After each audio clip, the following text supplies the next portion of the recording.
Hai adik-adik, kembali lagi dengan Kak Rina di online class 101. Apa kabar hari ini adik-adik? Semoga semuanya dalam keadaan sehat ya. Kali ini kita akan belajar kelas 4 tema 7, subtema 3, indahnya persatuan dan kesatuan negeriku. Di pembelajaran 4 kita akan belajar bahasa Indonesia, IPS, dan PPKN di halaman 117 sampai dengan 112. Pada pembelajaran 3 kita telah mengetahui 4 macam aktivitas ekonomi. Kita lanjutkan ya. Ada bacaan di sini adik-adik, judulnya Keragaman Ekonomi di Indonesia bagian 2. Dibaca dahulu ya. Boleh dibaca dari buku atau dari video Karina di pause dulu juga boleh ya. Nah, sekarang kita akan menjawab bagian tugas. Tuliskan informasi-informasi penting dari teks keragaman ekonomi di Indonesia bagian 2, lalu bacakan hasilnya. Nah, informasi penting yang kalian dapatkan adalah pertama, selain aktivitas ekonomi di bidang pertanian, peternakan, perikanan, dan kehutanan, juga terdapat aktivitas ekonomi di bidang pertambangan, industri, perdagangan, dan juga jasa. Lalu yang kedua, aktivitas ekonomi di bidang pertambangan menyangkut pengelolaan kekayaan alam yang ada di perut bumi, seperti pengelolaan minyak bumi, gas alam, emas, timah, intan, dan sebagainya. Yang ketiga, aktivitas ekonomi di bidang industri menyangkut tentang cara pengelolaan dari bahan mentah menjadi barang ekonomis yang memiliki nilai jual lebih. Sebagai contoh, kulit sapi yang menjadi tas, kotoran ternak yang menjadi pupuk, ikan yang menjadi ikan kalengan, dan sebagainya. Yang keempat, aktivitas ekonomi di bidang perdagangan menyangkut kegiatan jual beli antar produsen, distributor, dan konsumen. Nah, perdagangan ini dapat berupa jual beli di bidang pertanian, industri, perikanan, hutan, dan sebagainya. Selain itu, perdagangan dapat dilakukan dengan cara ekspor dan impor ya. Lalu yang kelima, yang terakhir, aktivitas ekonomi di bidang jasa menyangkut kegiatan pelayanan untuk memenuhi kebutuhan manusia. Contohnya seperti pemenuhan sarana transportasi, kesehatan, jasa pariwisata, perbankan, dan sebagainya. Nah, berikutnya di sini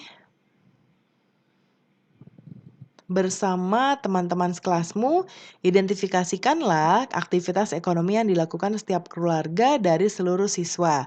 Sajikan datanya dalam bentuk tabel. Nah, kalau ini nanti diisi sesuai dengan kondisi teman sekelas adik-adik ya. Jadi Karina tidak bisa bantu jawabkan. Adik-adik cukup tuliskan saja. Misalnya ada 3 teman yang aktivitas ekonominya adalah di pertanian. Lalu misalnya yang berdagang misalnya ada 10, nah nanti tinggal disesuaikan saja ya dengan banyaknya teman-teman adik-adik ya. Nah, kemudian yang berikutnya, setiap daerah dalam wilayah Indonesia mempunyai adat istiadat dan budaya daerah yang khas. Setiap warga masyarakat termasuk kita hendaknya bisa menunjukkan sikap toleransi terhadap keragaman dalam masyarakat. Sikap toleransi dalam masyarakat akan mewujudkan kehidupan yang damai. Bagaimanakah bentuk tindakan toleransi terhadap keragaman? Nah, ini ada bacaan judulnya Sikap Toleransi Terhadap Keragaman. Boleh adik-adik baca dahulu ya. Nanti kita akan jawab di pertanyaan berikutnya.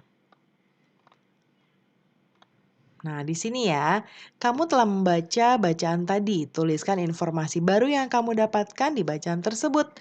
Nah, Kak Rina tuliskan di sebelah kanan, toleransi dapat diartikan sebagai perilaku terbuka yang menghargai segala perbedaan yang ada dengan sesama manusia.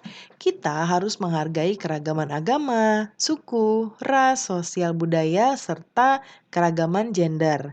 Nah, dengan adanya sikap toleransi terhadap agama, suku, ras, sosial budaya, dan keragaman gender diharapkan akan terjalin persatuan dan kesatuan bangsa sehingga dapat memperkukuh NKRI. Ya. Lalu yang berikutnya, diskusikan dengan teman sekelasmu pelaksanaan sikap toleransi yang dapat kalian lakukan di sekolah. Nah, sekarang Karina contohkan yang pertama, menghargai teman yang ingin beribadah, tidak menghina agama orang lain, lalu tetap rukun meskipun menganut agama yang berbeda. Di bagian ayo renungkan, Karina bantu jawabkan karena cukup banyak yang meminta ya. Nah, ini adalah refleksi dari diri adik-adik ketika belajar, tapi Karina bantu contohkan jawabannya. Yang pertama, apa yang kamu pelajari? Nah, sekarang tadi kita sudah belajar tentang ekonomi di bidang pertambangan, perdagangan, industri, dan jasa ya. Lalu kita juga belajar tentang sikap toleransi terhadap keragaman suku, budaya, agama, ras, dan gender. Lalu apa yang kamu pahami tentang pentingnya toleransi? Sikap toleransi menimbulkan sikap saling menghormati antar agama. Tumbuhnya sikap toleransi dapat menjaga kesatuan negara Indonesia. Nah, pembelajaran kita sudah selesai ya adik-adik. Semoga pembelajaran kita kali ini bisa bermanfaat ya. Terima kasih sudah menonton sampai akhir. Mohon dimaafkan apabila ada kesalahan dalam perkataan maupun dalam materi yang diberikan. Sampai jumpa di pembelajaran berikutnya.